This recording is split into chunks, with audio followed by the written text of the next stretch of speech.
Ça fait à peu près 20 ans que les blogs existent, à peu près 15 ans qu'on utilise Facebook en France et on commence à se rendre compte maintenant que lorsqu'on publie un contenu sur Internet, bah, ça dure très longtemps et ça peut nous poursuivre. Alors le droit à l'oubli sur le numérique, sur le Internet, on en parle avec notre expert juridique en droit, maître Frédéric Casanova. Bonjour. Bonjour Annalou, bonjour à toutes et à tous.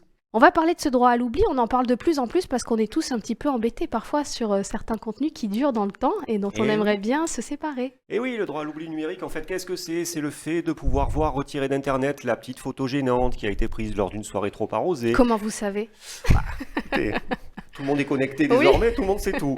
Et justement, vous ne souhaitez pas voir diffuser auprès de votre futur employeur des éléments comme ça, un peu gênants de votre vie quotidienne, que vous regrettez avec les années. Alors le droit à l'oubli numérique, c'est justement la possibilité de faire retirer d'Internet ces photos, ces vidéos que vous estimez un petit peu gênantes. Alors c'est prévu par le Règlement européen général de protection des données, le fameux RGPD dont C'est vous avez ça dû que ça veut entendre parler. dire, oui. Et oui, tout à fait, ça veut dire ça, qui est entré en vigueur en 2018.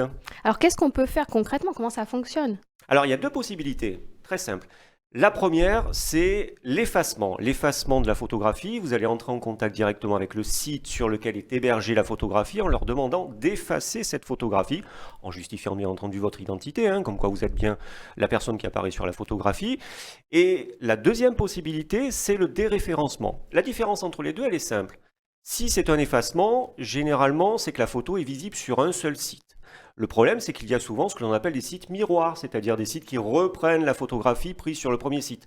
Donc si vous demandez l'effacement, vous allez devoir faire à l'affilée tous les sites internet qui référencent votre photographie. Ça peut devenir vite un travail de forçat et très difficile à mettre en place. Donc ce qu'on peut conseiller dans ce cas-là, c'est plutôt un déréférencement, c'est-à-dire que vous allez entrer en contact avec le moteur de recherche sur lequel apparaît votre photo comme référencée, qui va le déréférencer, ce qui veut donc dire que la photo, elle est toujours sur le site initial, mais elle n'apparaît plus dans les moteurs de recherche. Quand Ça, on tape c'est votre nom, ça sort plus, exactement, quoi. ça ne sort Hein? plus. Ça, Ouais. c'est plutôt pour les cas où vraiment il y a eu plusieurs duplicata de la photo qui ont été faits sur plusieurs sites miroirs. Ça évite de devoir écrire à chacun des sites. À qui on écrit? Au support du site, c'est ça? Oui, tout à fait. Il y a généralement, bien entendu, un formulaire en ligne, ou alors dans ce cas-là, on prend dans Les mentions les légales? mentions légales l'adresse et la personne qui héberge le site en leur expliquant clairement qu'on souhaite voir la photo retirée. Et si le site refuse en disant ah, pas du tout? Alors, le site, normalement, peut refuser dans deux cas.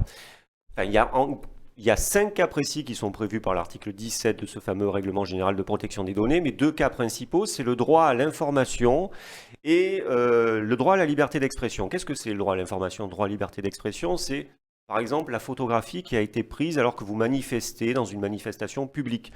C'est le droit à l'information, on est en droit de savoir que vous étiez dans cette manifestation publique, ou si vous avez pris une prise de parole dans une réunion publique. Dans ce cas-là, on prend une photo, vous ne pouvez pas voir retirer cette photographie puisque vous vous êtes mis vous-même en scène dans une réunion, manifestation publique. On a également aussi, lorsque la photo sert à constater une infraction. Voilà, on ne pourrait pas demander, par exemple, si vous vous faites photographier au volant de votre véhicule en ayant commis un excès de vitesse, de voir retirer la photo du fichier, parce que c'est ce qui permet de constater l'infraction. Il faut donc Voilà. conduire masqué, c'est ça que vous nous dites? Non, pas Non, du tout. pas du tout. Il faut conduire en respectant les limitations de vitesse. Et C'est la plus simple. liberté d'expression, oui, vous le disiez, c'est par exemple, oui, on va pas retirer un contenu qui a une valeur justement, Il y quoi. a une valeur informative. Ouais, Le fait d'accord. de dire qu'à tel jour, telle heure, il s'est passé tel événement à tel endroit. Donc si on vous voit sur la photographie, en effet, vous n'avez pas le droit de demander que la photographie soit retirée du site internet, puisque c'est le droit à l'information, de savoir que vous y étiez, de savoir qu'il y avait une manifestation, de savoir qu'il y avait tant de personnes et que vous étiez dans la foule présent à ce moment-là. Des fois, on est un peu dépourvu.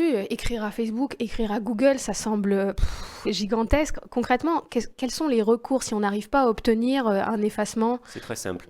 Vous écrivez donc au site internet. S'il refuse le retrait de la photographie sans justifier du droit à l'information ou du droit à la liberté d'expression, dans ce cas-là, au bout d'un mois, vous pouvez écrire à la CNIL, la Commission nationale informatique et liberté, qui elle aussi instruira le dossier et a vraiment des pouvoirs plus importants pour enjoindre au site internet d'avoir à retirer la photographie ou, si c'est un moteur de Déférencé. recherche, de déréférencer la photographie. C'est vraiment très simple.